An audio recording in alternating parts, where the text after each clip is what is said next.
Buenos días y bienvenidos a la conferencia de San Alberto 2021, que afortunadamente, pues gracias a la ciencia también, pues volvemos a la presencialidad. Ya la celebramos el año pasado, 2020, de modo online con Alfredo Corel. Y si recordáis del año pasado, algunos de vosotros, pues en aquel momento la conferencia iba sobre la pandemia, sobre las futuras vacunas. Y no estaba todavía claro en el horizonte aquel 15 de noviembre del año pasado si tendríamos vacuna o no. Se esperaban que las tuviéramos, ¿no? Pero no era una certeza completa. Afortunadamente, pues gracias a la ciencia, que hoy celebramos su patrón, pues estamos vacunados y podemos celebrar un acto lo más parecido a la normalidad anterior, aunque sea con mascarilla y con una cierta distancia de seguridad, pues podemos volver a una normalidad. Y bueno, agradeceros vuestra presencia, agradecer también la presencia de los compañeros, de los estudiantes y del vicerrector de investigación, que está aquí presente en primera fila. Este acto es el acto fundamental del patrón de San Alberto, de la Facultad de Ciencias Experimentales, pero viene acompañado de otros actos, el que estamos viviendo hoy mismo, con el 10º Simposio de Investigación en Ciencias Experimentales, que se está celebrando en el Aulario 4 y que ahora hemos hecho un impasse para la conferencia, pero que sigue esta tarde también y con la resolución de los premios, y que es un inicio a la investigación para los doctorandos de nuestra facultad. Y también el pasado viernes, pues también dentro de los actos de San Alberto, pues tuvimos la jornada científica San Alberto, la segunda jornada científica, donde pues premiamos los artículos mejor citados, mejor posicionados, mejor dicho, en revistas de los Journal Citation Reports en el cuartil 1. No quiero extenderme más porque lo más interesante de esta sesión es escuchar a nuestro ponente, a nuestro invitado. Nuestro invitado no necesita excesiva presentación porque es conocido por todo el mundo.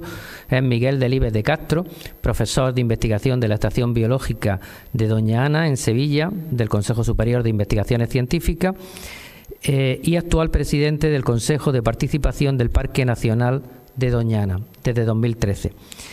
Es un experto de referencia internacional en biología de la conservación de especies, con una trayectoria científica muy brillante, entre la que destaca la coordinación de los programas de recuperación y conservación del lince ibérico. Pues Miguel, te agradecemos mucho que hayas aceptado la invitación de estar aquí con nosotros en esta conferencia de San Alberto y haberte desplazado hasta Almería, y es un placer pues tenerte aquí. También agradecer a los compañeros de Ciencias Ambientales por el trabajo en contactar con Miguel y que él acepte nuestra invitación. A continuación le doy la palabra a la vicedecana de Ciencias Ambientales para que nos haga una biografía más completa de la escueta que yo he hecho sobre el profesor Miguel Delibes de Castro. Muchas gracias.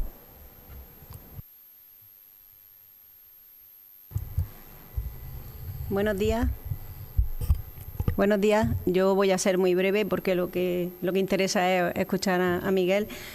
Bueno, Miguel Delibes ha desarrollado una extensa labor investigadora en Doña Ana y en otros lugares de España y del mundo sobre la conservación de la biodiversidad, trabajando fundamentalmente en ecología de vertebrados, donde ha estudiado animales tan emblemáticos como el lince ibérico, la nutria o el quebrantahuesos. Fue además asesor de la Delegación Española de la Conferencia de Río y es fundador y actual presidente de la Sociedad Española para la Conservación y Estudio de los Mamíferos.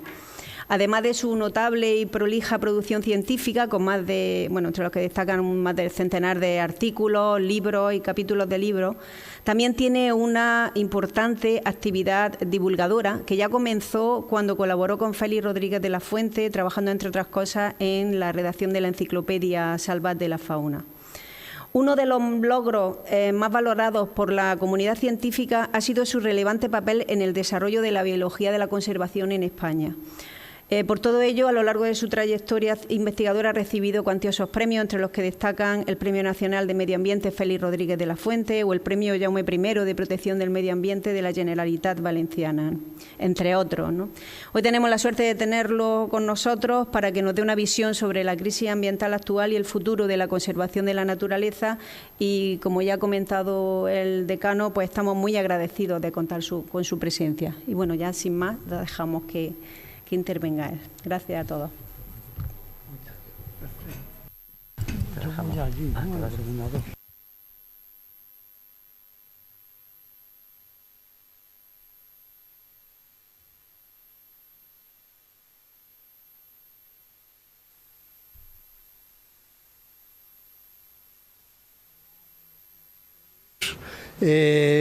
Muchísimas gracias por estar aquí, a todos los que habéis venido, a los estudiantes en el día de fiesta de la Facultad de Ciencias Experimentales, y por supuesto al departamento, a la facultad, a la vicedecana, al decano, por la presentación que han hecho de mí. Me daban las gracias por venir a Almería, y decía el decano que era un placer tenerme aquí. Os aseguro que el placer es venir a Almería y el placer es estar con vosotros y estar en esta universidad, donde he venido no mucho, pero sí con relativa frecuencia, y donde siempre disfruto con amigos, alguno de los cuales no puede estar hoy aquí por imponderables, pero esperemos que esté pronto, que siempre me reciben como si fuera poco más o menos que el Día de los Reyes Magos. Nos llegan de obsequios, de planes, de visitas, de recorridos. Realmente estar con vosotros hoy es lo más parecido a disfrutar, hablando de un tema que no es especialmente gratificante, porque se refiere a términos y a problemas que por el momento como humanidad no sabemos resolver. Me lo propusieron desde Ciencias Ambientales, que hablara del antropoceno, de la conservación en el antropoceno, que básicamente, aunque luego lo detallemos más, se refiere a el impacto o la presencia abrumadora de una especie, la humana, el antropos, en el medio ambiente, en la naturaleza, ¿no? En esta foto que he puesto, pues la conocéis todos mucho mejor que yo, del poniente almeriense, y sabéis mucho mejor también que yo que hace unos años, no me acuerdo si 5 o 10, pues se comentó que era una de las imágenes de origen humano que más se apreciaban los astronautas que volaban alrededor de la Tierra. Podían ver el poniente como se veía un glaciar o como se veían las altas montañas nevadas que llamaban la atención desde fuera, ¿no? Bueno, es solo un indicador visual, pero lo visual es muy efectivo, como diré enseguida. A ver si sé dónde hay que dar y no me equivoco. Si la parte de abajo la vais a ver mal cuando hay, no sé si a lo mejor quitando las sillas lo veríais un poco mejor, cuando hay textos en la parte de abajo de las diapositivas, ¿no?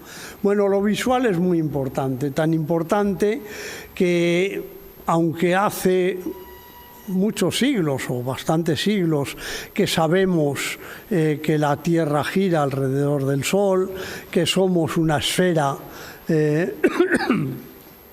navegando en el espacio, hasta que no lo vimos no lo interiorizamos como humanidad, como sociedad. Y de hecho, los más mayores recordaréis que cuando lo vimos mucha gente no se lo creía. Como no se creía que los astronautas habían pisado la Luna, ¿no? Decía alguna gente en el campo, nos comentaba, pues yo he estado viendo a la Luna, mirando a la Luna toda la noche y no se ha notado nada, cosas de ese estilo, ¿no?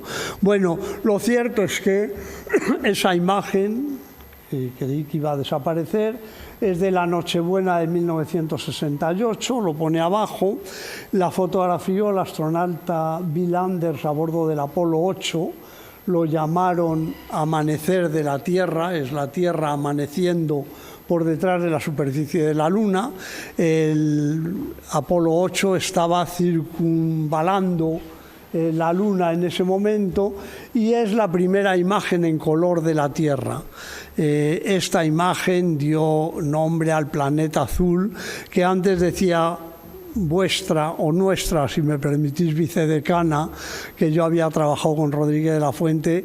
Algunos recordaréis también que después de Fauna y Fauna Ibérica hizo una serie de programas que se llamaron Planeta Azul, justamente, ¿no?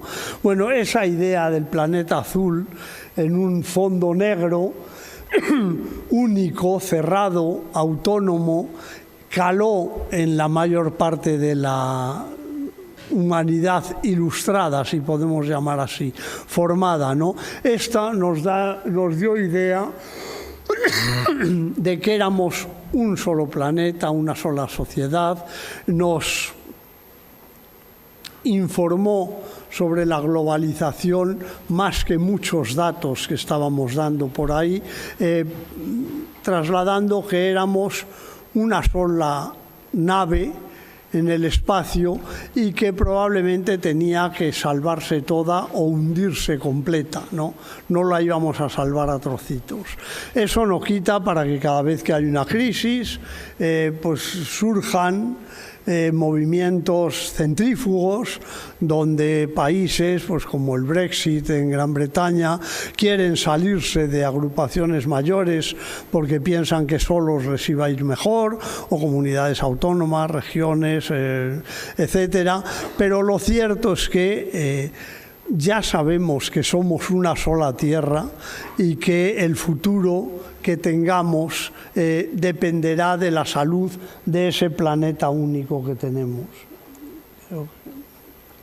Bueno, más allá entonces del cambio climático que ocupa tanto tiempo y que justamente nos preocupa, los científicos tendemos a hablar de un cambio global, del que el clima sería un solo aspecto relacionado con todos los otros, pero uno de los aspectos que trasladan inquietud por el futuro del planeta hospitalario para con nuestra especie, del futuro del planeta Tierra como planeta humano. Muchas gracias, Javier. Sí, me viene muy bien el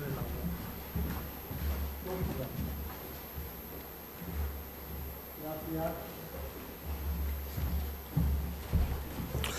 Bueno, ese cambio global se ha definido como un conjunto de cambios en el estado del ambiente global, como indica el adjetivo, derivados de la acción humana y afectan a los procesos fundamentales que definen la manera de funcionar de la biosfera. De una biosfera in extenso, extendida a la atmósfera, a la geosfera, lo que llamamos sistema Tierra, el sistema vivo de la Tierra, ¿no?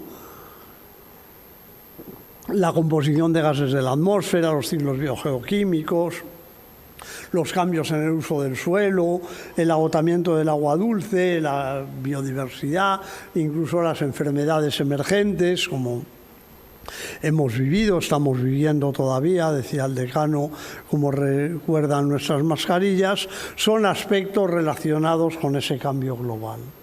No veo bien esto. Bueno, se caracteriza por la enorme influencia del ser humano, de una sola especie que es la nuestra.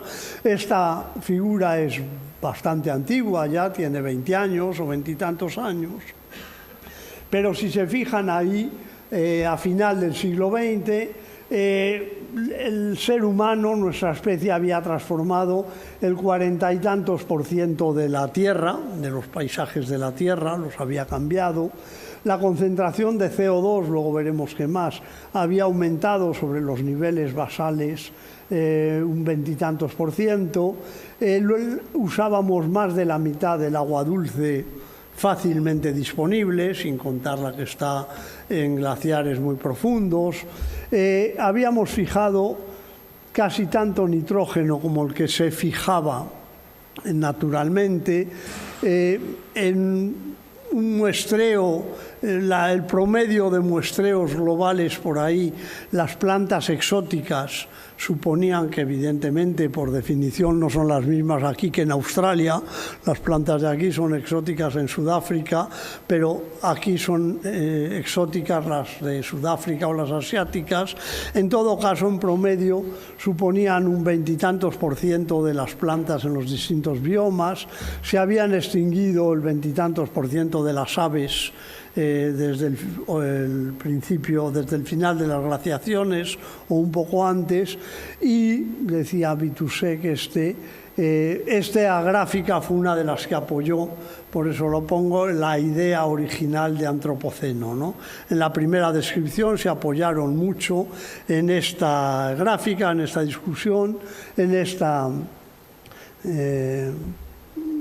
idea o en esta descripción de Vitousek de cómo el ser humano afectaba a los ecosistemas, pues más del 60% de las pesquerías estaban agotadas o por lo menos sobrepescadas, ¿no?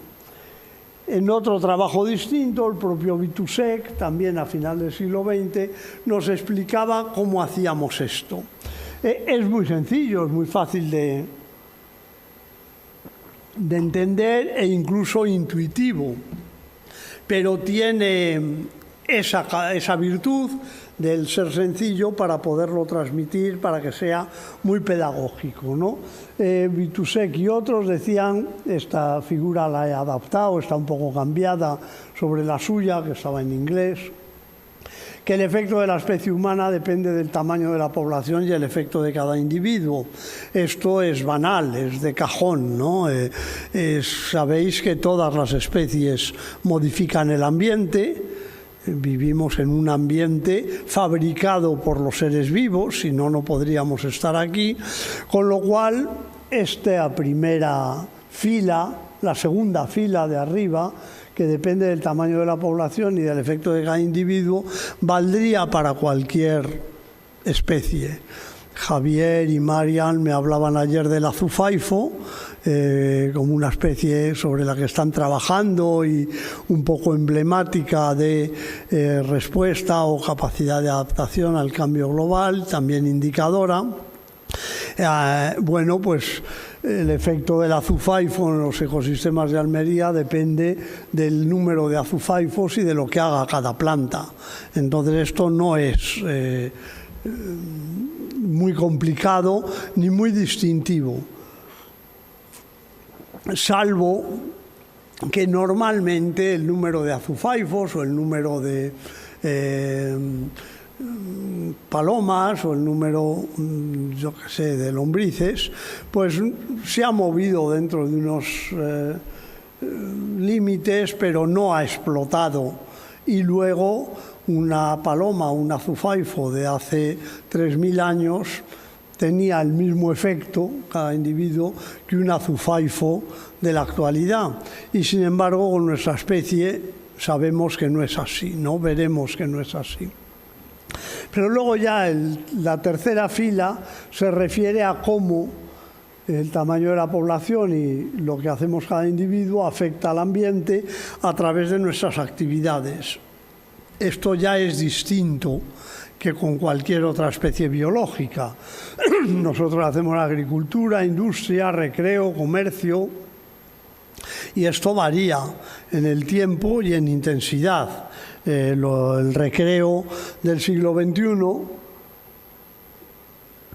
que por lo menos hasta la pandemia, un poco hasta la crisis de 2008-2009, consistía en gran medida en viajar, donde podía uno irse, oías a la gente joven que decía voy a pasar el fin de semana a Berlín, que creo que es muy entretenido, o me voy a Reykjavik a una despedida de soltero, ¿no?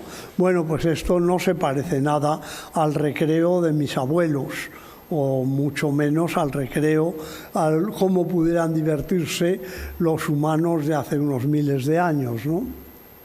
Y bueno, pues esas actividades se traducen en cambios en el uso del suelo, que es la deforestación, la desertificación, la urbanización, en los ciclos biogeoquímicos, lo veremos a partir de esta fila un poco con más detalle, en adiciones y pérdidas biológicas, y esto se traduce todo ello interrelacionado, veis que hay flechas que lo ligan todo, en lo que no sé si veis, eso, en un cambio global del escenario. Voy a retirar esto.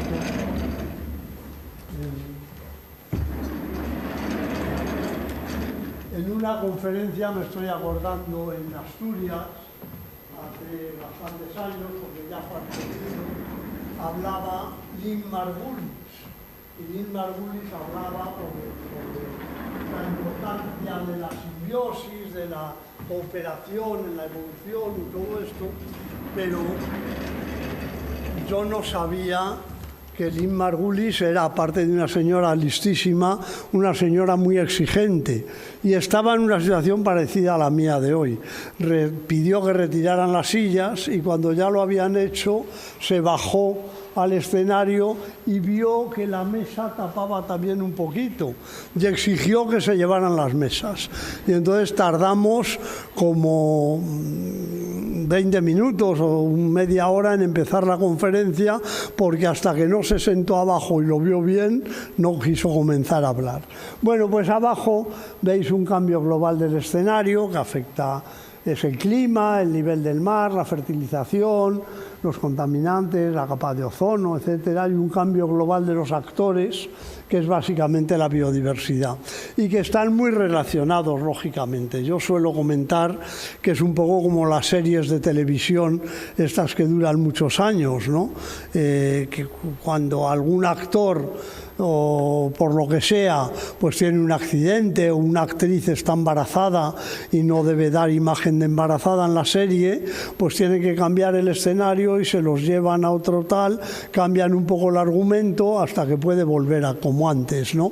No se puede mantener el escenario inalterado con distintos actores, ni se pueden mantener los mismos actores y cambia el escenario. Ese cambio global del escenario y ese cambio global de los actores juntos conforman lo que llamamos cambio global, ¿no? Y bueno, aquí os decía que íbamos a ver un poco las distintas filas, pues depende, hemos dicho, del tamaño de la población y del efecto de cada individuo. Pues bueno, no es ninguna novedad para vosotros cómo se ha disparado la población en el mundo en los últimos 12.000 años, pero tal vez verlo dibujado así pues llama más la atención, ¿no? El cómo sube para arriba casi vertical, pues impresiona mucho, ¿no? En el año cero de nuestra era, que no lo veréis bien desde ahí, pone que se estima, y datos que ha aceptados por UNESCO, que deben ser bastante fiables, que había en el mundo unos 190 millones de personas en el año cero. Se ve incluso una crisis con las pestes en la Edad Media, pero bueno, ahora se ha disparado y somos 8.000 millones de personas, ¿no? Entonces somos muchas miles de veces más que en el comienzo del Neolítico, por ejemplo, que hace entre 5 y 10.000 años. 10.000 años en Oriente Próximo, 5.000 años más o menos en la península ibérica, ¿no? Es decir, la presión de la población sobre el ambiente terrestre es miles de veces más alta que hace unos miles de años, que no es nada en la historia de la vida en la Tierra, ¿no? Y lo de abajo pues se refiere al consumo por individuo, a los niveles de consumo. El ejemplo es de la electricidad, y ahí si arriba son 10.000 años, la curva de la población es de hace 10.000 años, hace 10.000 años dice ahí que éramos 4 millones de personas. Si ahora somos 4.000 millones, se habría multiplicado por 1.000. Si somos 8.000 millones, por 2.000, 2.000 veces más. Pero bueno, abajo la curva va solo del año 2000 al 2018, por ahí. no llega al 2020. Y ahí veis cómo crece el consumo global de electricidad. En los países de la OCDE desarrollados no ha crecido mucho, que es la parte azul de abajo, pero en el resto de los países pues ha pasado de 13 más o menos trillones de kilovatios hora a 23 más o menos en solo 18 años, ¿no? Y a la derecha se ve, a la derecha vuestra del todo, aquí, el consumo per cápita, es decir, que ha pasado de 2 a 3 mil kilovatios hora el consumo per cápita global en solo 18 años. Si esto lo llevamos para atrás, también si lo llevamos a hace 5.000 años, pues no se ha multiplicado por 1,3 o 1,5 como ocurre ahí, de 2 a 3, se ha multiplicado pues probablemente por 50 o 100. Algunas estimaciones se refieren a que el consumo de energía hoy es entre 50 y 100 por individuo, entre 50 y 100 veces el consumo de energía, que era escaso, de un hombre, una persona, al comienzo del Neolítico, ¿no? Que apenas si consumía madera para calentarse y alimentos, poco más, ¿no? Bueno, pues esto explica que el efecto de nuestras acciones sea decenas de miles más fuertes que en el pasado. Casi literalmente nos estamos comiendo la producción de la tierra como podríamos comer la empanada, ¿no? Esa rica empanada. Hay una vieja ecuación, muy sencilla también, de Ehrlich y Holdren, que se ha repetido mucho y que dice que el impacto de nuestra especie sobre la tierra se ha dicho o IPCT o IPAT, se dice a veces, es una función de la población, el tamaño de la población, la afluencia, pero otros dicen consumo por individuos. Lo de afluencia incluye los residuos, pero suena menos, es menos familiar como palabra, y un índice, un valor T que tiene que ver con las tecnologías, ¿no? Que tiene que ver con el impacto de una determinada tecnología para producir una unidad de consumo. Si la P y la C están creciendo muy deprisa, la población humana está creciendo aproximadamente el 1,2% anual, aunque disminuyendo, está creciendo cada vez más lentamente, pero el consumo medio humano está creciendo el 1,4% anual, aumentando. Cada año crece más deprisa, es decir, que la curva todavía no ha tenido un punto de inflexión, está creciendo aceleradamente, ¿no?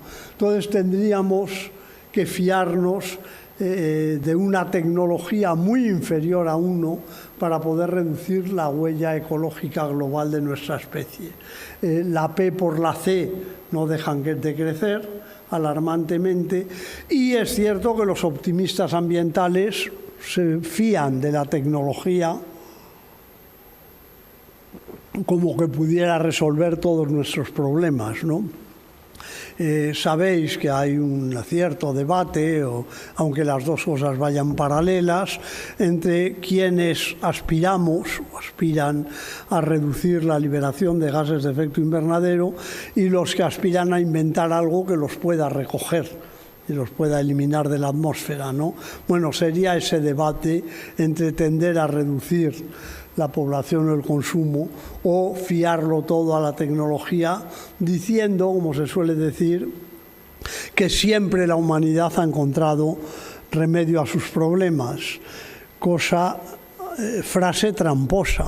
Porque claro, lo estamos diciendo los supervivientes de todas las crisis que ha pasado la humanidad. Es decir, se ha quedado mucha gente por el camino. Probablemente también en la crisis ambiental actual la humanidad encontrará remedio, pero si es a costa de que muchos cientos o miles de millones de personas sufran, de que nuestros hijos y nietos sufran, no será una solución satisfactoria. No será la solución que deseamos. No se trata tanto de que sobreviva la humanidad como de que sobreviva el bienestar de la mayor parte de la humanidad en nuestra forma de vivir, ¿no? Bueno, para eso necesitamos domesticar cada vez más y más tierra. Esas son unas gráficas que, de estimaciones de la cantidad de arriba a la izquierda de tierra domesticada y no domesticada en los últimos 3 siglos, más o menos, pues se ha pasado del 10% de la tierra domesticada cambiada a cosechas y a pastos en 1700 a un 40% en 1970, 80 y bastante más en la actualidad. Y todo lo demás pues tiene que ver con eso. Arriba a la derecha es una foto que he hecho yo con el teléfono y es mala, de un libro de deforestación en la Amazonía. Lo morado, un poco violeta, marca la deforestación. Lo que llaman deforestación en raspa de pescado, pues veis una línea oblicua a la izquierda, que es una carretera abierta en Brasil, en la Amazonía, y el gobierno autoriza a que se abran caminos transversales cada kilómetro para que se asienten colonos con sus vacas y con sus cerdos, con lo poco que tienen, y esos colonos solo entre 1985, que es la imagen de la izquierda, y el 2000, pues van quemando bosque y talando para poner pequeños huertos y tal, que enseguida dejan de producir. Y bueno, ahí veis en 15 años el efecto, la escala, ya os he dicho que entre cada línea vertical hay 1 kilómetro, pues ahí veis el efecto terrible de deforestación sin necesidad de grandes máquinas que destruyan el bosque o que lo arrasen, que esto es añadido a la deforestación local, ¿no? Y esto me suele gustar, pero me voy a enrollar demasiado. Contarlo, como ha dicho la vicedecana, con razón, que por el momento soy presidente del Consejo de Participación de Doñana. Me gusta ponerlo porque es una estimación de cómo ha ido cambiando el uso de la tierra con el tiempo, de antes de que hubiera pastores y agricultores, que serían los ecosistemas naturales. Los primeros pastores y agricultores, el Neolítico, aparecen unas zonas de frontera que aclaran los bosques en general, ¿no?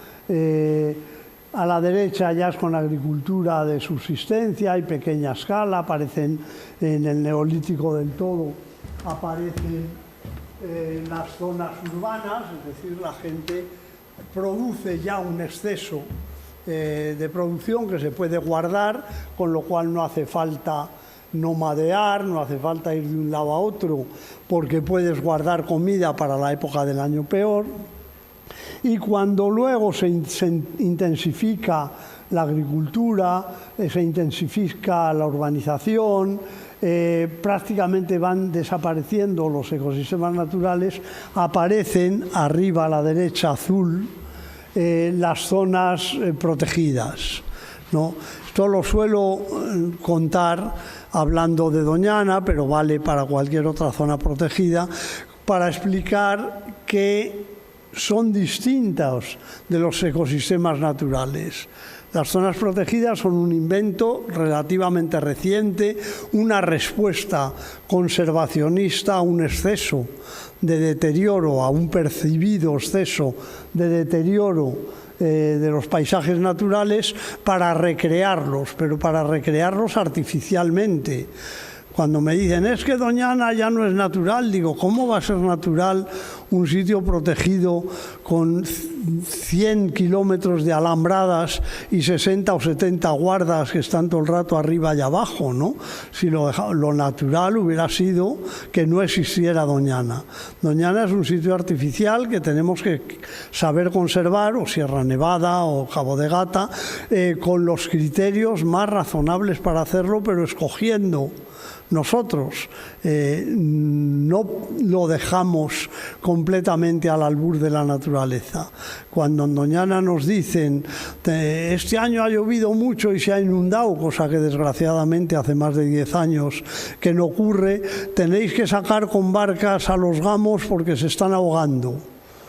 Decimos, bueno, no les queremos sacar porque preferimos escoger que se muera algún gamo y se lo coman los buitres. A los buitres no les viene mal que se mueran algunos gamos, ¿no? Pero esto obliga a escoger, no obliga a usar como modelo el ecosistema natural, pero sabiendo que no lo es, que es un ecosistema artificial. Bueno, decíamos también que se cambian los ciclos biogeoquímicos, lo conocéis muy bien. Las imágenes de la izquierda se refieren al carbono y lo conocéis también o mejor que yo. Bueno, es lo más famoso, la curva de Keeling. Keeling en Mauna Loa, en Brasil, era un meteorólogo, se le ocurrió medir el CO2 en la atmósfera y sus jefes le decían que no tenía mucho interés, pero bueno, que tampoco se oponían a que lo midiera, ¿no?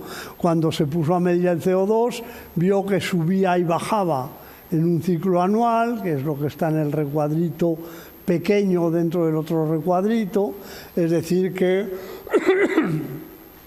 en el verano del hemisferio norte bajaba el CO2 de la atmósfera y en el invierno subía el CO2 de la atmósfera.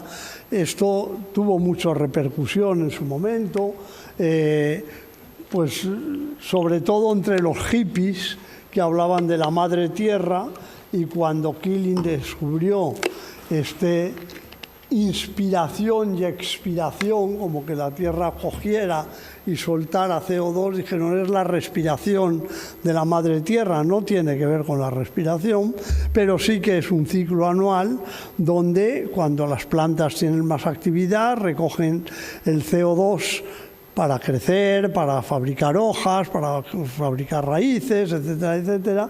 Y el CO2 de la atmósfera global, más percibible en el hemisferio norte, pero también en el hemisferio sur, baja. Es una idea del efecto de los seres vivos sobre la Tierra, que tiene un efecto a nivel global. Cuando en otoño predomina la descomposición sobre el crecimiento, sobre la fabricación, se libera más CO2 y el CO2 sube.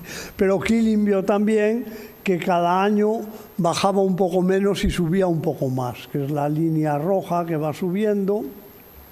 Y bueno, sabéis que estamos ahora en 420 y tantas partes por millón de CO2 en la atmósfera, cuando en 800.000 años, que es esta imagen de abajo a la izquierda, nunca había pasado de 300 partes por millón. Es decir, estamos casi un 50% por encima, un 40%, exactamente un 40% por encima del máximo que había habido. No es un 40%, es menos. 120 por encima de 300, pues no llega al 40, pero por ahí. Bueno, eso hace decir a los científicos del clima y de la Tierra que estamos en lo desconocido. No han existido homos, humanos del género Homo, probablemente con tanto CO2 en la atmósfera. Es decir, somos, vosotros y yo, ustedes y yo, los primeros humanos que vivimos con 420 partes por millón de CO2 en la atmósfera. Han vivido dinosaurios, han vivido muchas otras especies en el pasado. hace más de 5 millones de años, en el Plioceno, hubo tanto CO2 como ahora y el mar estaba bastantes metros por encima de donde está ahora, ¿no?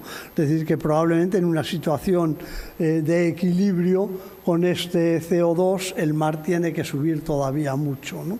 Pero a la derecha, que es un cambio en ciclos biogeoquímicos del que se habla menos, y que sin embargo a los que hablan de los límites de la biosfera para garantizarnos una vida razonable les preocupa más, es el ciclo del nitrógeno.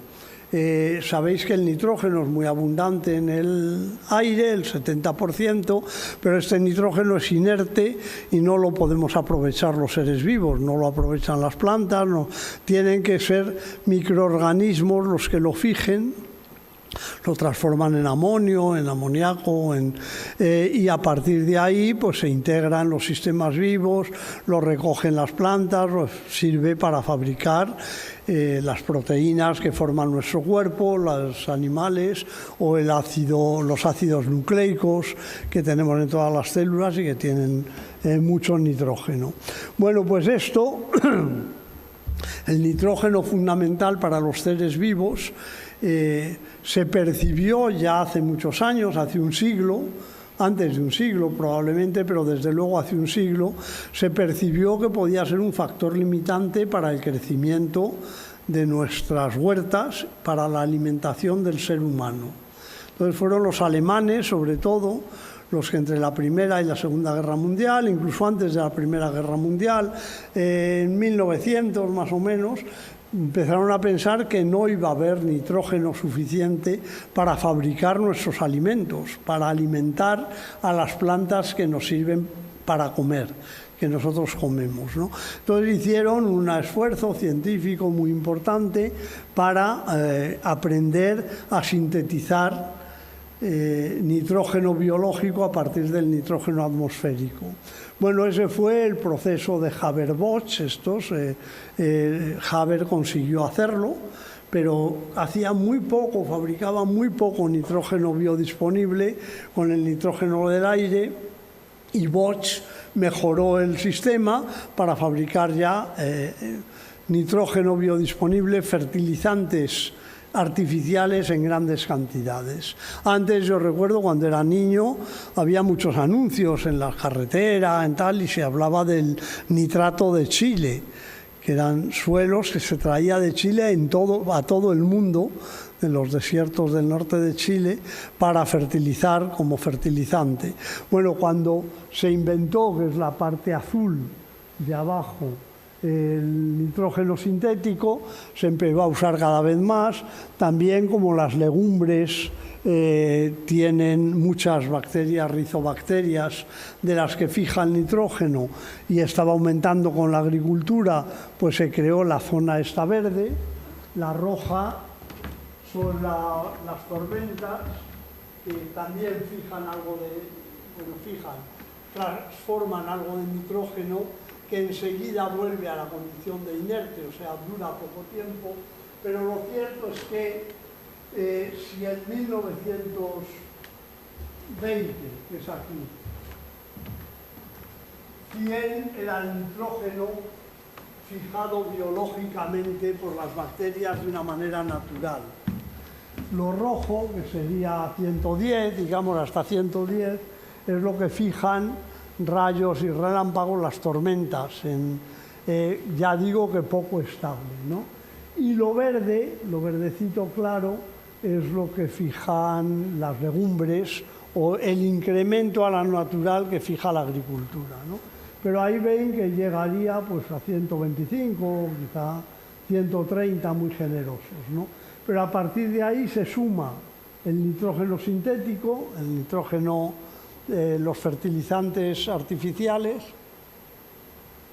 empiezan a ser de uso común en el mundo después al final de la Segunda Guerra Mundial, o un poco antes, hacia 1940, y el nitrógeno que fija la combustión de petróleo, de los coches, tal, todos estos, queda algo de nitrógeno y ahí veis, eso es, hacia 1990, que en el mundo hay el doble de nitrógeno biodisponible a nivel global del que había pues ahí a principios del siglo XX, ¿no? Si había 125, pues hay 250. Actualmente es más todavía. Y esto, bueno, lo dices y impresiona mucho. Este nitrógeno está hiperfertilizando la tierra y sobre todo los mares, a donde van toda la escorrentía. Hay zonas en los océanos ya anóxicas, porque tienen tanto nitrógeno que crecen los blooms, las explosiones de microorganismos que consumen el oxígeno, y entonces no tienen oxígeno, no hay peces, no hay organismos que necesiten respirar. Es uno de los problemas la hiperfertilización de los corales, junto a otros, ¿no? Entonces, es un problema donde estamos cerca de los límites de lo que la Tierra puede soportar, probablemente.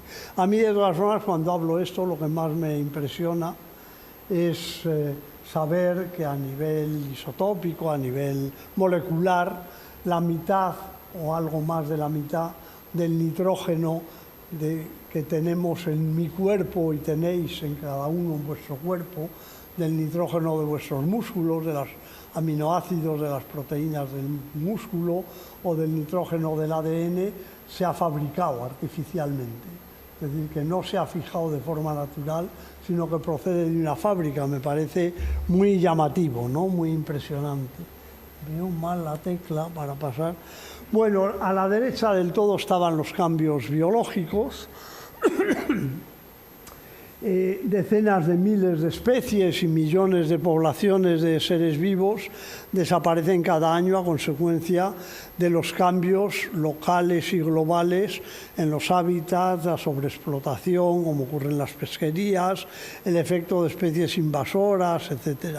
No sabemos cuántas desaparecen porque no sabemos cuántas especies hay. Lo que sí que sabemos es que ocurre muy deprisa, ¿no? Sabemos que la tasa de extinción es muy alta. Por eso hablamos de la sexta extinción. Y decimos la sexta porque en los últimos 600 millones de años de vida en la Tierra, desde que hay fósiles macroscópicos, es decir, sin contar los tapices bacterianos o de cianobacterias, de algas verde-azules y todo esto, desde que hay fósiles fáciles de contabilizar, pues ha habido veintitantas extinciones más o menos repentinas, pero 5 muy grandes. 5 muy grandes que se han llamado las 5 grandes extinciones.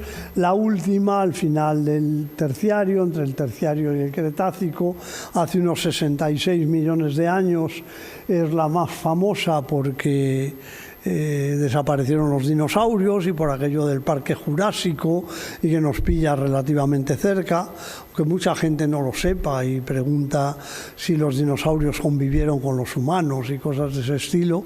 Si nos prescindimos de las aves, que son dinosaurios, pues los dinosaurios auténticos desaparecieron ahí, pero en esa gráfica no es número de especies. Las 5 grandes extinciones se caracterizan porque la estimación de los paleontólogos es que desaparecieron el 75% de las especies vivientes. Y desaparecieron repentinamente, que tampoco es repentinamente para nuestra escala de vivir. No es como encender y apagar la luz, ¿no? O pasar la diapositiva. Como ven, a una escala de 600 millones de años en abscisas, pues la desaparición es muy brusca, pero puede ser en 500.000 años, en 1 millón de años, incluso en 2 millones de años. Y ahí en la gráfica está representado el número de familias. La familia, también saben, es la categoría taxonómica que agrupa a los géneros y que está debajo de los órdenes, ¿no? Entonces, en familia, solo al final Del Pérmico desaparecieron cerca de la mitad y ahí se estima que desaparecieron más del 90% de las especies, ¿no? Pero bueno, en esta gráfica se puede ver, bueno, esto es antes, esta es para explicar que el ritmo al que desaparecen ahora las especies se parece o se acerca al ritmo que debieron tener en las 5 grandes, ¿no? Esta es una gráfica publicada en 2011 por paleontólogos precisamente que están en el comité que estudia y propone el antropoceno. Este Barnowski es una de las 30 y tantos científicos que están en el comité de estudio del antropoceno. Y bueno, como es de paleontólogos, pues yo me fío más que de los biólogos vivos, porque ellos son los que han dicho cuándo una gran extinción se puede calificar de gran extinción, ¿no? Bueno, ahí ven la línea que marca más o menos el 75% de las especies desaparecidas estaría aquí, ¿no? Al final del Triásico, con los dinosaurios, desaparecieron más o menos el 80% de las especies. Al final del Pérmico, más del 90% de las especies. Pero en las 5 desaparecieron al menos el 75% de las especies. Hoy han desaparecido muchos menos en los grupos que conocemos. Barnowski y otros trabajaron solo con vertebrados. Y bueno, aquí estos puntos blancos de la izquierda pues indican que han desaparecido el 1, el 2, el 3% de las especies que conocemos en los últimos 500 años, que ellos decían, ¿no?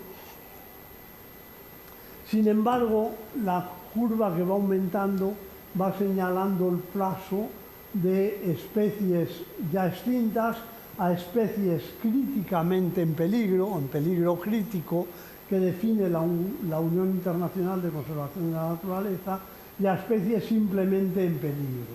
En peligro crítico son amarillos y en peligro son marrones, ¿no? Bueno, pues Barnowski y otros estiman que si todas las especies que están ahora en peligro crítico, y en peligro crítico es que hay muy pocos ejemplares o en muy pocos sitios, tan pocos que el lince ibérico estuvo en peligro crítico, pero desde que se ha mejorado la conservación y hay ya cerca de 1000 ejemplares y se ha ampliado su distribución, la UICN lo ha sacado ya de la categoría de en peligro crítico. O sea, el lince ibérico, pese a que solo hay 1000 en todo el mundo, es amenazado, no está ya críticamente amenazado. Pues si todas las críticamente amenazadas, que son de las que hay muy pocos ejemplares y en muy malas condiciones, desaparecieran en 100 años, y ese ritmo de extinción se mantuviera constante, el 75% de las especies, es decir, la raya que marca la gran extinción, se perdería entre 890 y 2270 años. Es decir, entre 1000 y 2000 años, digamos, para simplificar, ¿no? Si se pierde entre 1000 y 2000 años, es un ritmo más alto que el de las grandes extinciones que veíamos antes, ¿no? El de las grandes extinciones estaría pintado allí, en los puntitos de la derecha, pero si se mantuviera el criterio de que todas las especies en peligro crítico desaparecen en 100 años, lo que no es muy difícil que ocurra, más bien es difícil que ocurra porque algunas especies en peligro crítico las salvamos. No es muy difícil porque otras que no están en peligro crítico se extinguirán. Entre 1000 y 2000 años desaparecerían el 75% de las especies, ¿no? Entonces podemos hablar de una sexta gran extinción, y sabemos que en sistemas complejos pues todas las piezas están interrelacionadas, que lo decía al principio, ¿no? Si cambia el escenario, pues se pierde biodiversidad, y perdiendo biodiversidad alteramos el escenario, porque si perdemos seres vivos del suelo, fauna, pero también microbiota, microbios del suelo. El suelo perderá fertilidad, si perdemos polinizadores cambiarán los hábitats, si destruimos los hábitats incrementamos el calentamiento global y afectará a su vez a los polinizadores. Es decir, que el proceso se realimenta y pone en peligro nuestra supervivencia. Bueno, pues cada vez que esto ha ocurrido, que ha habido cambios en la escala de la Tierra detectables a largo plazo y a una escala global, se han asimilado a esos periodos de cambio variaciones, límites entre las unidades geológicas temporales que definen los geólogos, que son jerárquicamente pues eones, eras, periodos, épocas, etc., ¿no?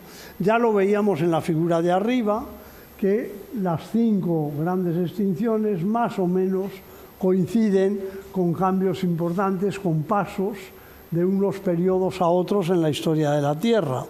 Es decir, que cuando en la Tierra ha pasado algo gordo, y permítame el decirlo de una forma tan poco sofisticada, cuando a la vida en la Tierra le ha pasado algo gordo, los geólogos lo detectan y establecen ahí un cambio en las eras geológicas, en las unidades geológicas definidas. Y ahí da igual cuál fuera el motivo de ese cambio, ¿no?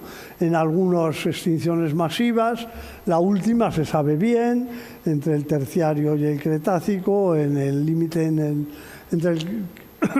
el Cate, entre el Cretácico y el Terciario, chocó un meteorito, un gran meteorito en Yucatán, en la península de Yucatán en México. Esto generó un cambio climático repentino, con grandes nubes, con lluvia ácida, con menos llegadas de sol. Bueno, se asocia, como he dicho, a la desaparición de los dinosaurios y a otras, ¿no? Y bueno, se determinó un cambio drástico del Cretácico al Terciario, ¿no? Bueno, es más o menos, pues por ahí lo ven, del Cretácico al Cenozoico, que sería ahí, que está cuando ha habido otros cambios, al final que decía yo antes, la crisis más grande, no lo veo ahí muy bien. No lo puedo leer.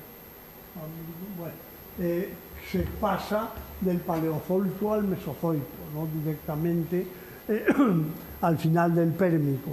Bueno, en todos estos momentos ha habido grandes cambios y los geólogos lo reconocen, bien sean los fósiles, lo reconocen en los estratos, en los sedimentos o en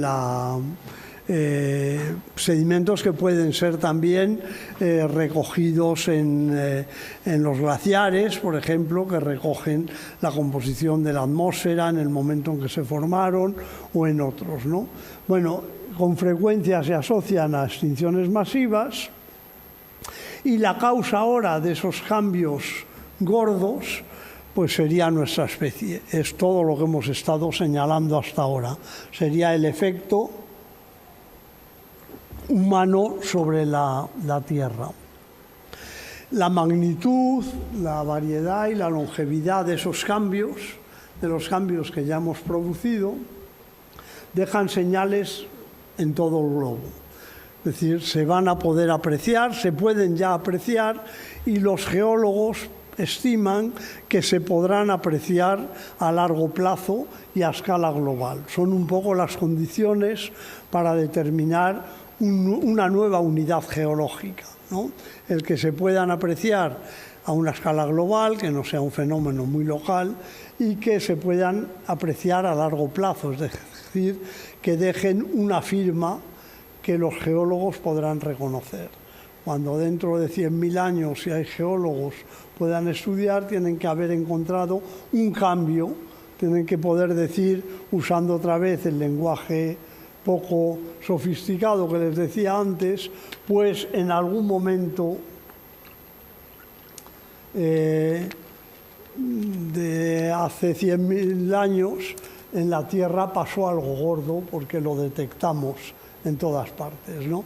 Bueno, esto desde los años 80, un profesor norteamericano, Sturmer, ya usaba el término con sus alumnos y con sus colegas y pensaba que a la actualidad, al momento actual de la Tierra se le debería dar un nombre. Y lo popularizó el propio Sturmer junto a un premio Nobel de Química, Crutzen, que había trabajado con la capa de ozono, con la química del ozono, bueno, iba a decir en la atmósfera, la química del ozono, que era aplicable a la atmósfera. En el año 2000, en un breve artículo publicado en un boletín geológico, donde invocaban una nueva era geológica, una nueva periodo geológico, y proponían fijar su inicio en 1784, dicen ellos concretamente, cuando se perfeccionó y se popularizó, se comercializó, se empezó a usar a gran escala la máquina de vapor que había inventado James Watt, ¿no? Y que hizo posible la revolución industrial. Crutzen y Sturmer se apoyaban en esa primera gráfica de Vitousek que yo les puse para decir que el impacto humano sobre la Tierra tenía una característica global ya, y que el hombre era un agente de cambio geológico, es decir, que habíamos cambiado lo suficiente la Tierra como para reconocer un nuevo periodo, ¿no? Esa idea y su denominación, antropoceno, han tenido un enorme éxito popular y también un gran éxito científico, es decir, también se usa por los científicos masivamente, como tiene éxito popular, existen películas. Este Antropoceno de la derecha es una película que está en YouTube y se puede ver.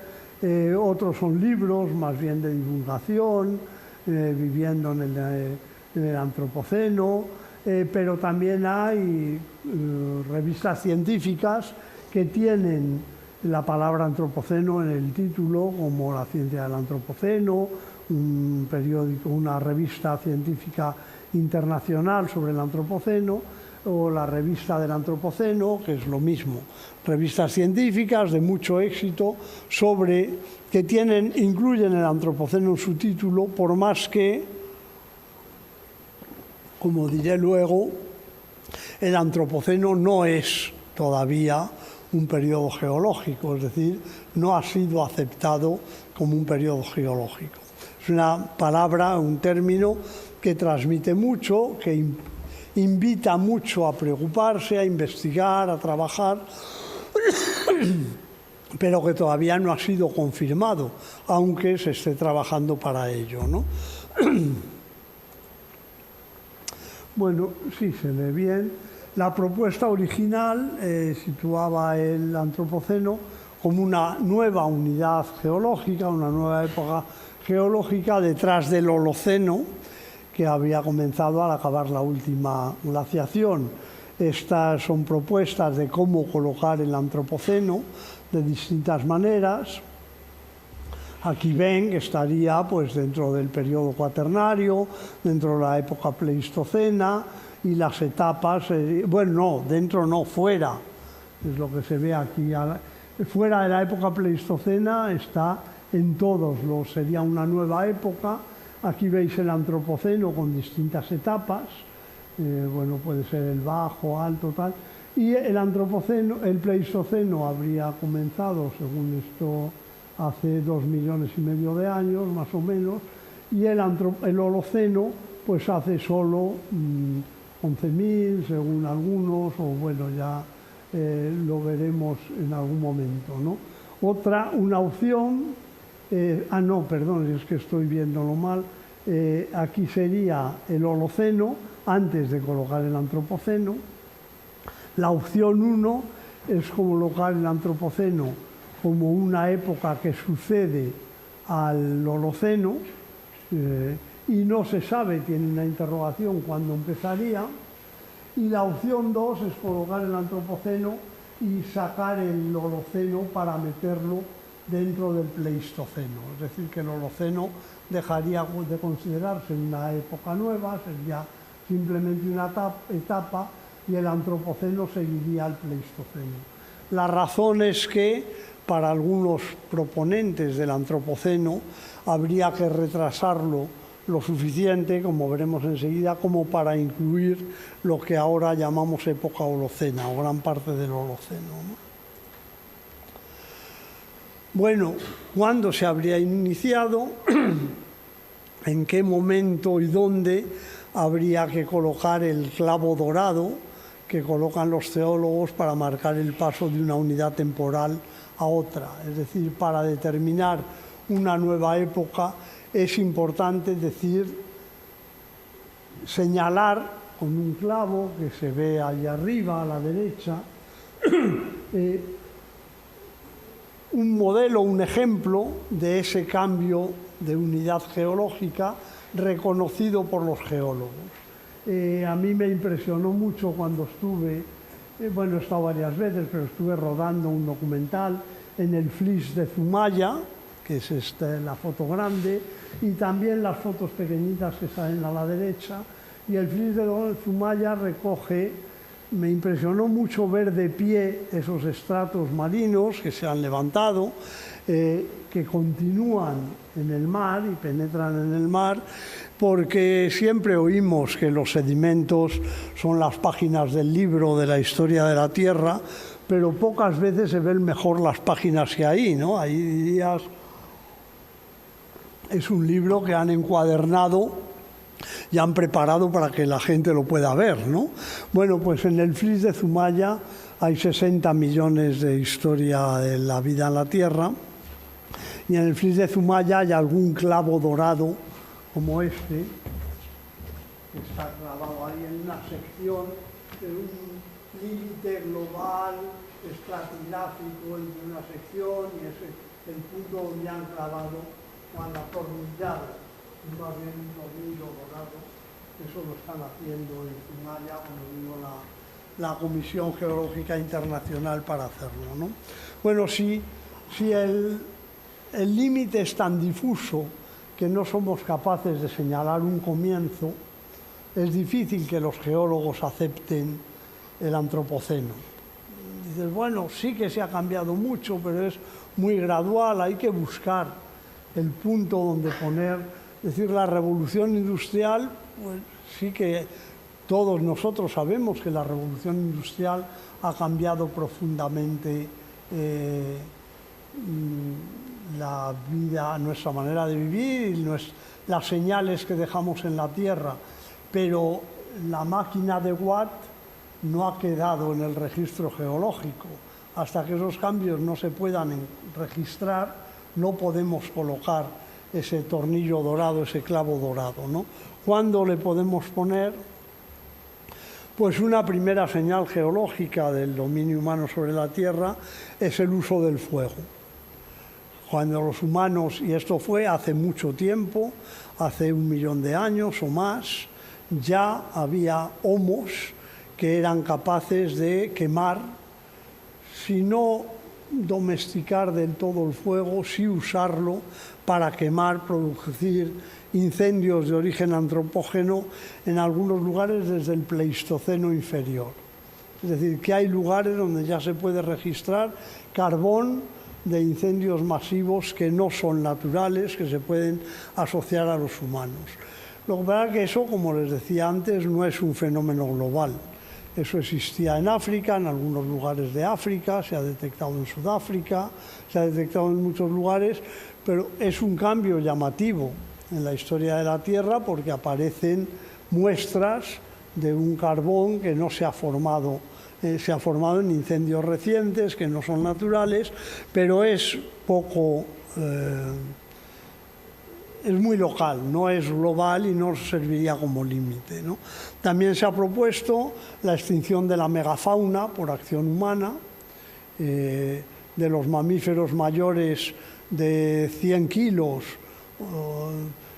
el 90% de 500 kilos, quizá el 90% de los terrestres se extinguieron, pero en un plazo largo. Se extinguieron entre hace 60.000 y hace 1.000 años, que ha sido, o poco más de 1.000 años en Nueva Zelanda, donde eran aves en vez de mamíferos, las moas gigantes, ¿no?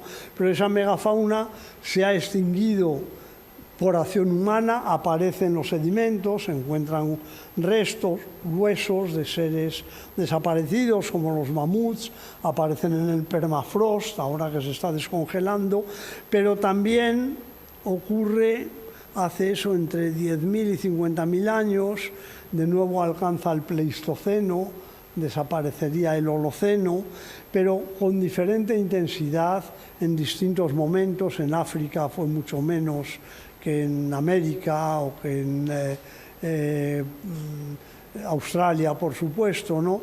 En distintos momentos en cada condición, en cada continente. Entonces no reúne las condiciones, las características que precisan los geólogos para poner un límite global y marcarlo con su clavo, es decir, aquí con un clavo que no tiene que ser tan marcado como ahí, que puede ser simbólico, ¿no? Puede estar señalado en otro sitio. Bueno, el efecto de la agricultura y la ganadería es notable, se aprecia en el sistema Tierra. Cambió el uso del suelo, como vimos en las diapositivas antes, los ciclos biogeoquímicos, se señaló por la pérdida de biodiversidad, es decir, que podríamos considerar, y hay quien ha propuesto, que fuera el neolítico el clavo dorado, el comienzo del neolítico.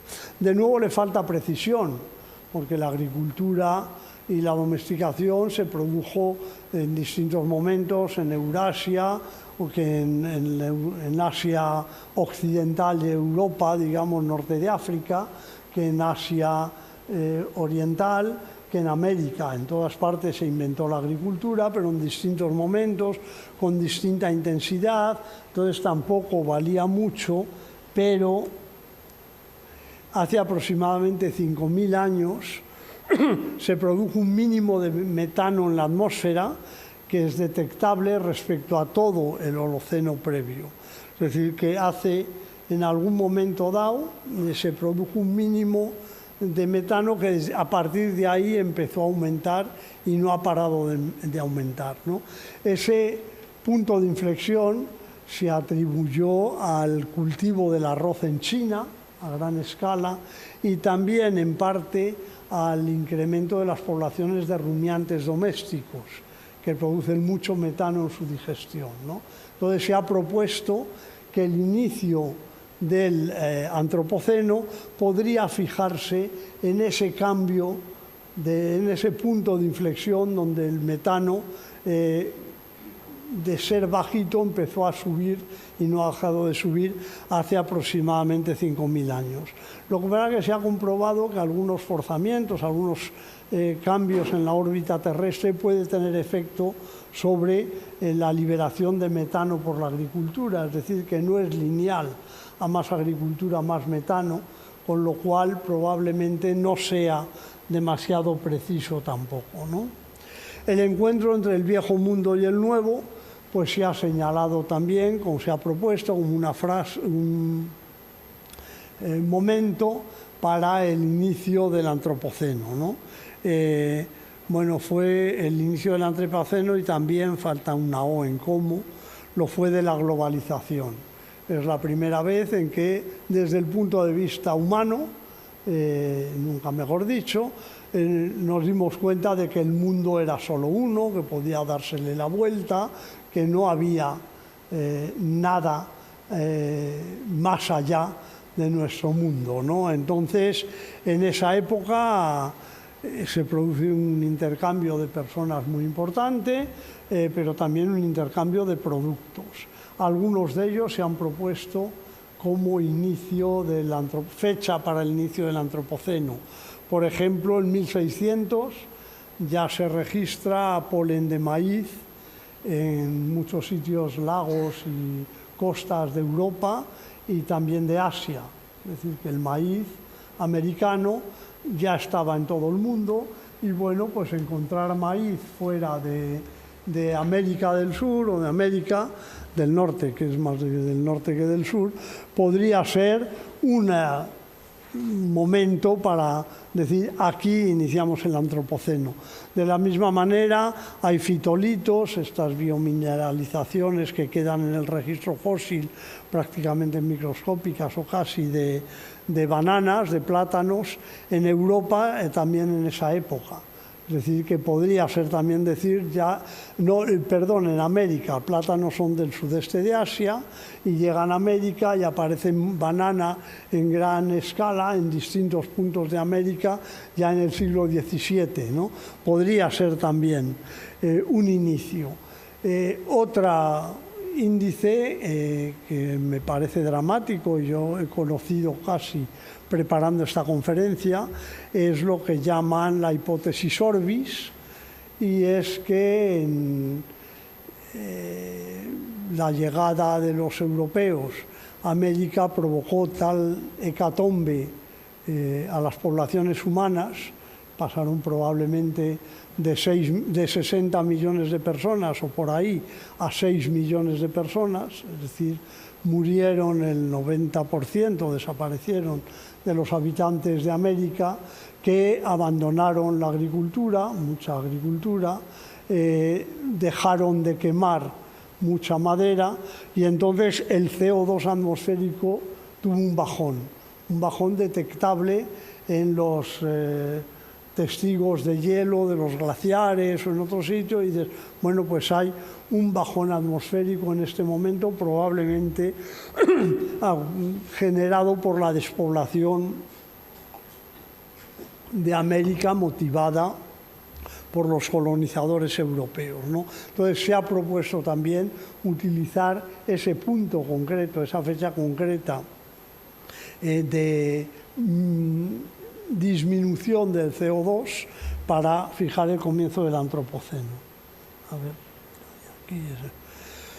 Bueno, ya he mencionado la propuesta de finales del siglo XVIII por representar el comienzo de la Revolución Industrial. Sin embargo, siendo, como os decía, muy significativa la fecha, pues la señal geológica de la Revolución Industrial no fue inmediata, fue también gradual y tardó en notarse y se notó de distinta manera en distintos sitios y lo que sí que ha aparecido a nivel global como más homogéneo, más extendido, ha sido los cambios que han ocurrido a partir de la mitad del siglo XX, en lo que se ha llamado la gran aceleración, que es una expresión que usan mucho los estudiosos, los que trabajan con cambio global, ¿no? Bueno, ahí se ve, no lo puedo señalar muy bien, pero aquí son tendencias socioeconómicas, la línea de puntos vertical, que no sé qué tal veis, en todas las gráficas, es 1950. Y ahí realmente sorprende, arriba es la población humana global, como en 1950 hay un punto de inflexión y sube, el Producto Global Bruto a la derecha, debajo la población urbana, el uso de energía primaria, como sube también en 1950, realmente parece que se hubiera escogido a propósito, ¿no? Las grandes presas en el mundo, el uso de agua dulce, otros no, pues las telecomunicaciones se empiezan a aumentar, pero realmente el punto de inflexión está cerca del año 2000. En el turismo sí que hay un cambio en 1950, el turismo global, la producción de papel, el consumo de fertilizantes, os decía, después de la Segunda Guerra Mundial, la inversión extranjera, bueno, y a la derecha son los cambios en el sistema Tierra, las tendencias en el sistema Tierra. Estas son humanas, pero veis que en el sistema Tierra no es tan claro en 1950, pero sí el dióxido de carbono lleva aumentando más tiempo, pero hay un punto de inflexión poco después del 50, el óxido nitroso, que está ahí, el metano, el ozono estratosférico, se recupera ahí más bien desde el año 50, la temperatura, la acidificación del océano, que tiene que ver con el CO2, bueno, la acuicultura, el nitrógeno que os he hablado antes, es este, nitrógeno en las zonas costeras, muy ajustado a 1950, la degradación de la biosfera, en fin. Esto es la trayectoria, está tomado de un libro, La trayectoria del Antropoceno, la gran aceleración, de una revista. En la revista esta que indica que el límite deberíamos fijarlo más o menos por ahí.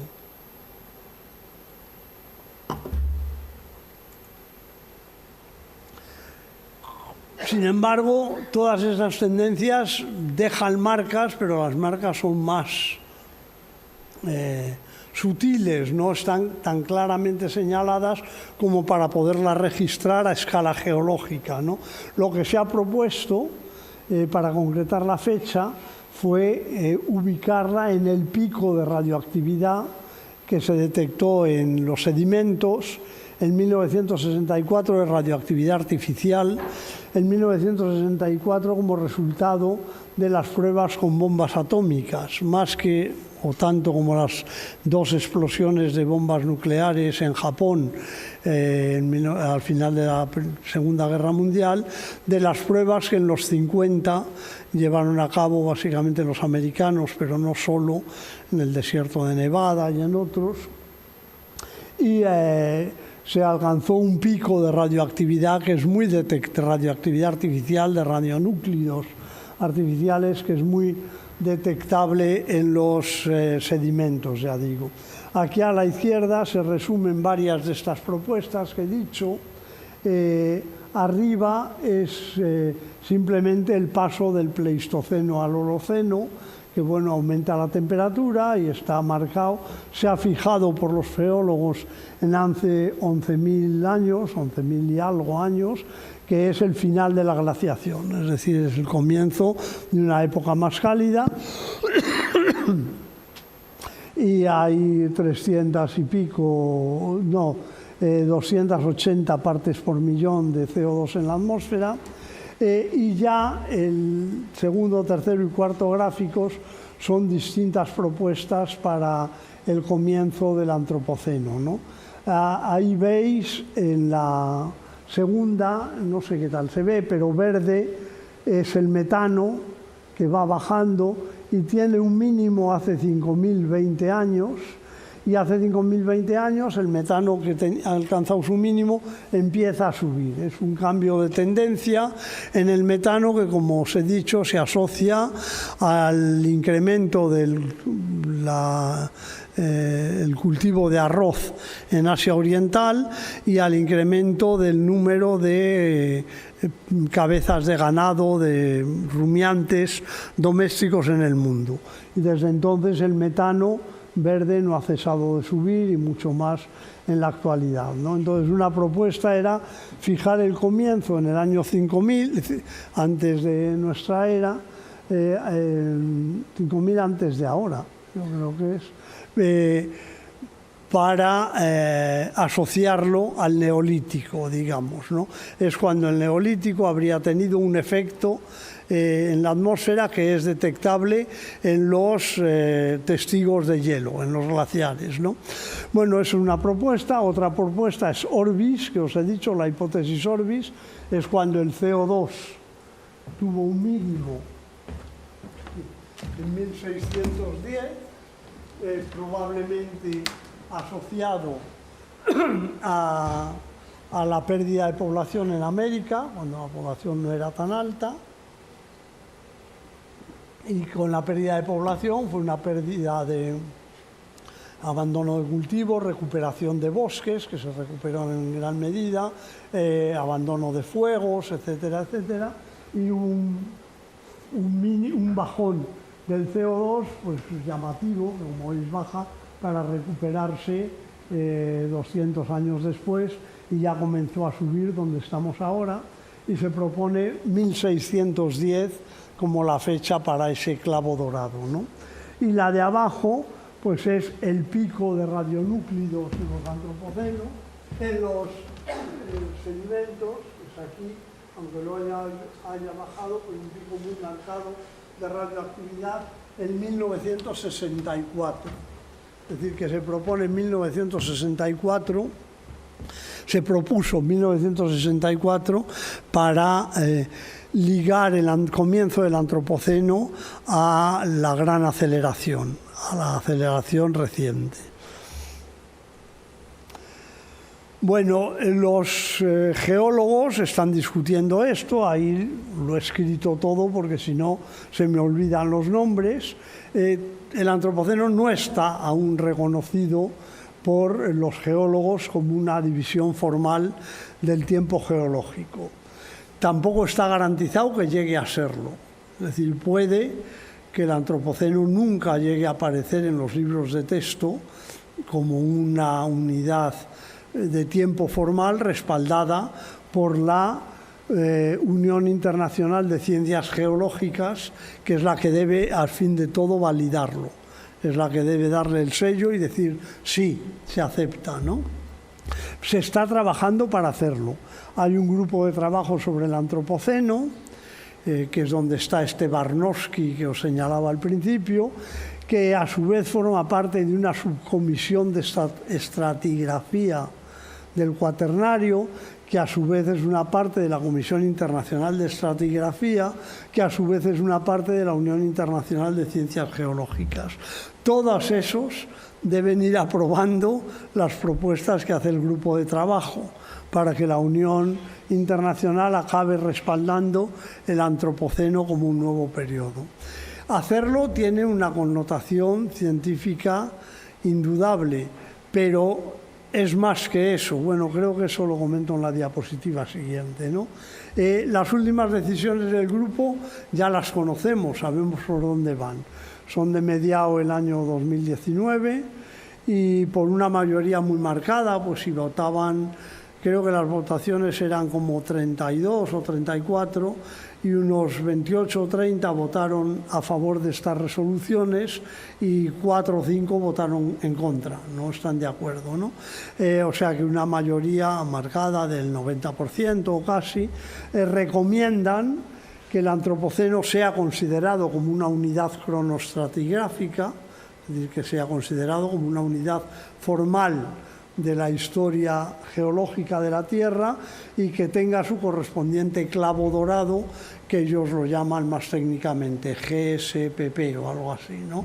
Que es un Global Stratigraphic Point, algo así, ¿no? Bueno, que tenga una fecha concreta de comienzo, porque todos los periodos de tiempo de la historia de la Tierra lo tienen, ¿no?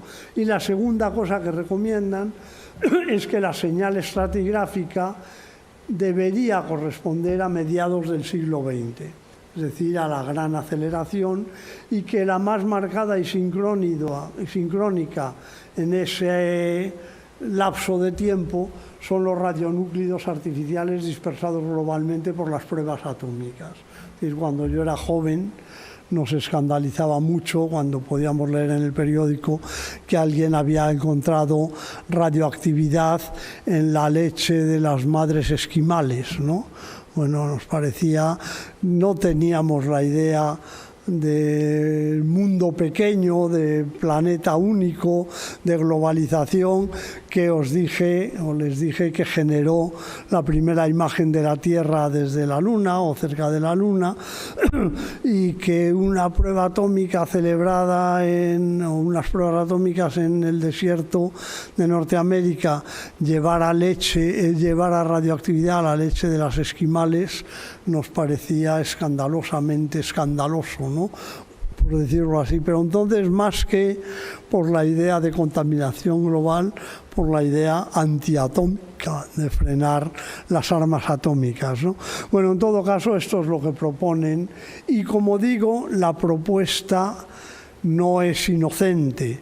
No es inocente porque, eso se lee muy mal, al igual que el término biodiversidad, la palabra antropoceno tiene un significado que trasciende mucho a su significado científico. Es decir, un científico puede usar antropoceno y biodiversidad de dos maneras, y de hecho lo hacemos, ¿no? Nosotros podemos decir la conservación de la biodiversidad en el antropoceno. Y bueno, todo el mundo lo entiende. Cualquiera de ustedes lo entiende a qué nos estamos refiriendo. Biodiversidad es la vida en la Tierra, pues el concepto, el conjunto de seres vivos, bueno, es un poco todo, pero si hurgas en la herida o en la cuestión, dices, bueno, pero ¿cómo la mides o a qué nivel? Bueno, hay varios niveles y tal y cual. No es una palabra solo científica. Nadie sabría decir, cuando antes hablábamos, todavía se habla, pero está menos de moda, la diversidad alfa o la diversidad beta en un ecosistema o en un prado, y contábamos todas las especies de plantas, sabíamos lo que era una diversidad a nivel de especie y en un espacio determinado, y contando con el número de plantas de cada uno, no era solo el número de especies, y eso determinada. Bueno, eso sí que era claro desde el punto de vista científico. La palabra biodiversidad no. Los críticos de la palabra, cuando empezó, decían que era más que la propia biología, y es verdad. Es también sociología, es también semiótica, es también comunicación. Cuando decimos biodiversidad, queremos que cualquier persona del mundo diga hay que conservar la naturaleza, es decir, oiga biodiversidad y se le encienda que hay que trabajar por la conservación, ¿no? Bueno, pues la palabra antropoceno es lo mismo. Cuando decimos antropoceno, no estamos pensando si empezó en el año 1610 o empezó en el 1964 con el pico de radionúclidos en los sedimentos, o muy bien cuando empezó. Queremos traer eso, es una tarea de los científicos y se publica y trabajamos o se trabaja sobre eso, pero lo que queremos transmitir es que hay un problema de conservación a nivel global, es decir, que tenemos un problema de conservación del conjunto de la Tierra, ¿no? Por eso digo que, sugería antes y dije ya lo digo luego, que la palabra, que cuando comienza el antropoceno no es inocente, y los científicos que trabajan con eso lo saben. El momento determina la asignación de responsabilidades. Probablemente asignar el comienzo del antropoceno a el comienzo de la gran aceleración, al año 1964, si es el del pico de radioactividad, de radionúclidos, tiene sentido más allá de la ciencia, porque nos responsabiliza, por ejemplo, a mi generación. Yo tenía 17 años en 1964, entonces yo no soy en modo alguno inocente respecto al antropoceno, ¿no? Algunos de ustedes tampoco. Si la pusiéramos en el año 2000, ninguno seríamos inocentes del antropoceno, ¿no?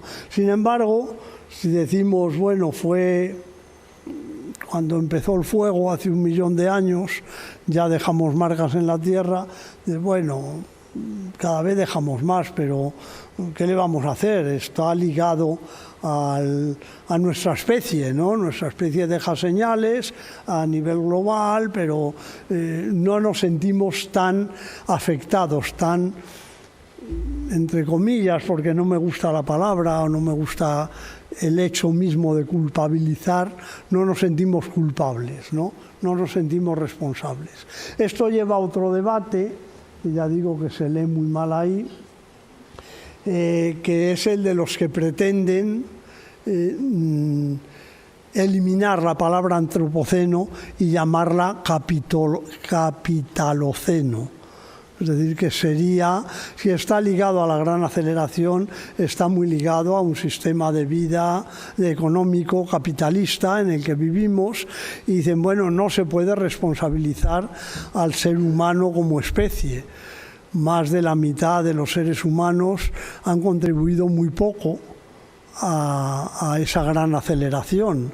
La gran aceleración es global, pero lo que hemos visto del incremento disparatado de consumo de combustibles fósiles o de electricidad o del Producto Global Bruto, lo han hecho básicamente los países con economías capitalistas y los humanos metidos en economías capitalistas.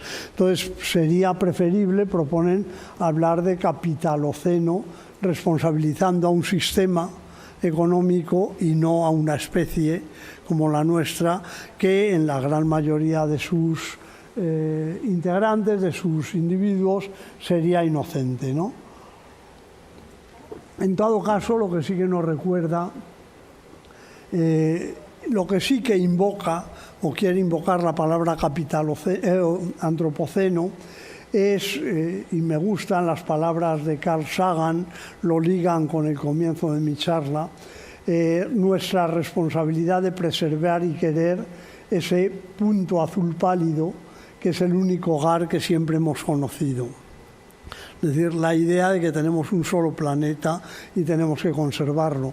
Además, sin olvidar que es la casa de todos, es decir, que no podremos alcanzar precisamente porque somos globales, la sostenibilidad ecológica si no garantizamos una sostenibilidad social. O sea que esto es lo más complicado, ¿no? Y bueno, ahora sí que acabo ya, esta es la última y es un poco a propósito provocativa con la imagen de Rafael Nadal, y es ¿qué hacer? Bueno, como especie es indudable que hemos sido muy exitosos, en gran medida gracias a la ciencia. Al empezar les decía que todas las especies, que hacemos lo mismo que todas las demás especies, es decir, que todas las especies modifican el ambiente y así lo crean. El azufaifo modifica el ambiente en Almería y así crea ese ambiente, lo está cambiando y depende de cuántos azufaifos haya y lo que haga cada azufaifo, ¿no? Entonces, en ese sentido no hemos cambiado, no somos diferentes biológicamente de otros. Cuando dicen, sin embargo, que somos naturales y que el efecto de nuestra especie es natural porque somos una especie más, se engañan precisamente por la ciencia. La ciencia y la técnica nos han permitido ser enormemente exitosos como especie. El éxito biológico de una especie se mide por el número de descendientes. El fitness de Darwin medía el número de descendientes que es capaz de dejar fértiles, es decir, capaces a su vez de dejar otros descendientes.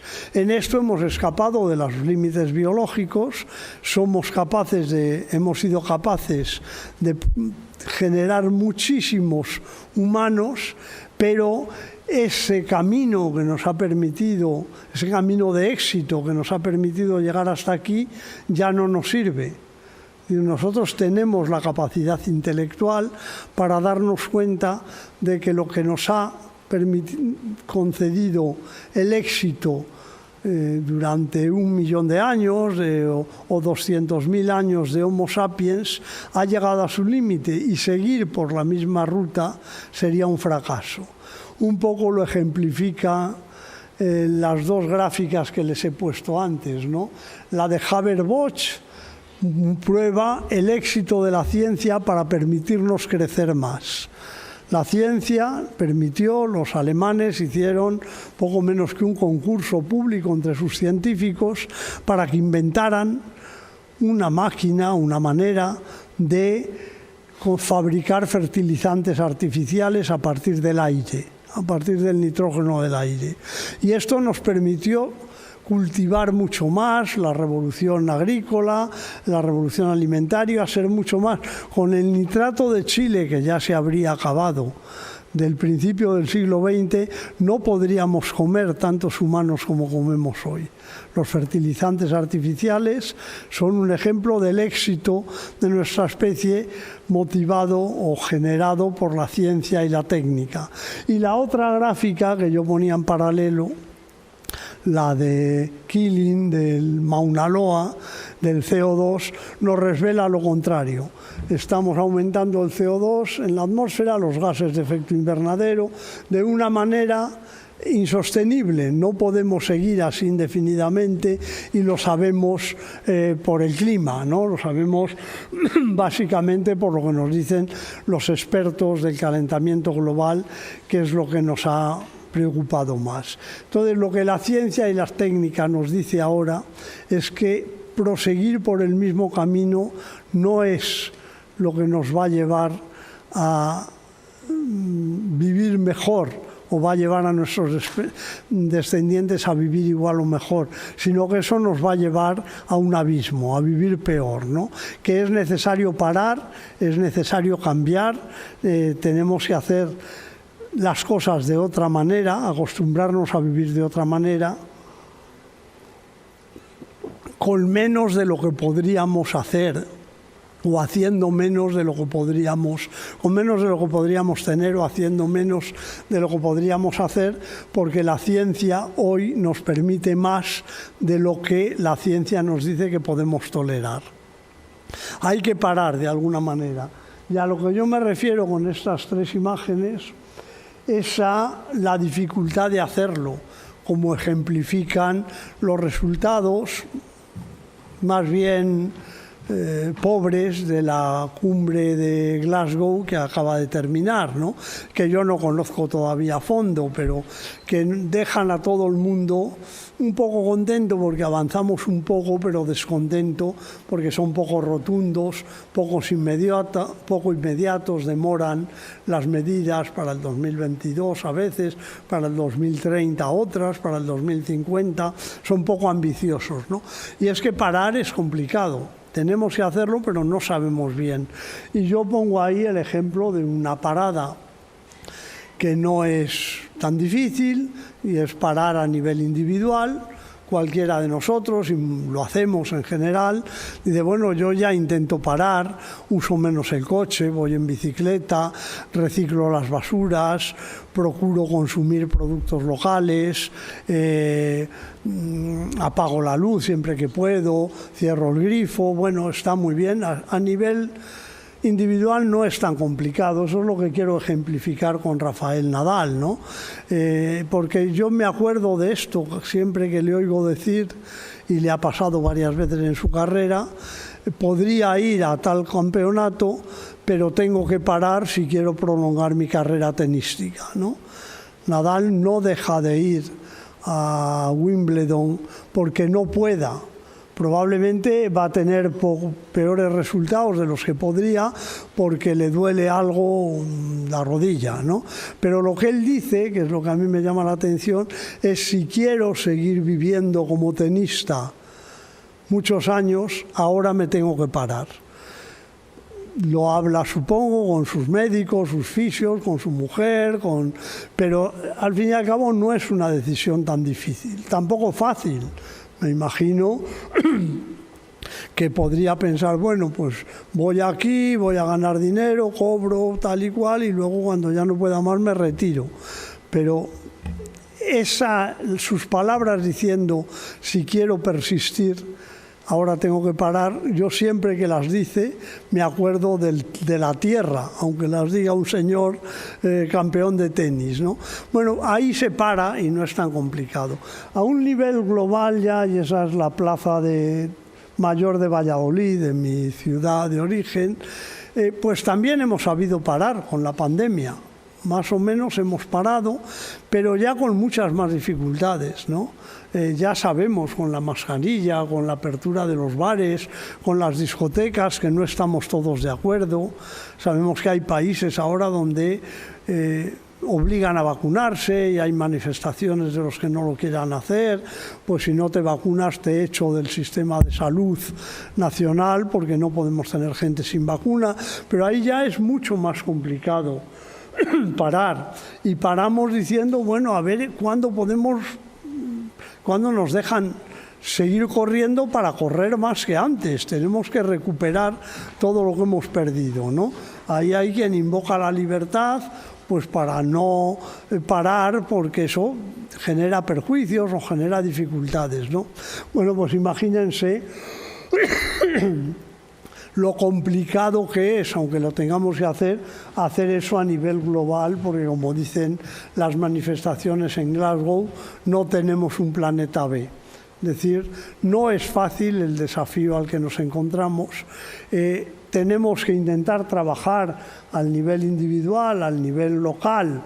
Local llamo español, por ejemplo, ¿no? Por supuesto andaluz o almeriense, pero los resultados llegarán cuando seamos convencidos y convenzamos de que las actuaciones tienen que ser globales, es decir, que es necesario parar a nivel global porque no tenemos otro planeta.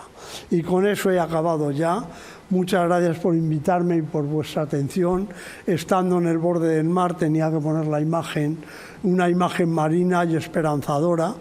Si en la tierra o en el mar todavía hay sitio para los cachalotes, esperemos que durante mucho tiempo haya sitio para humanos como nosotros. Muchísimas gracias.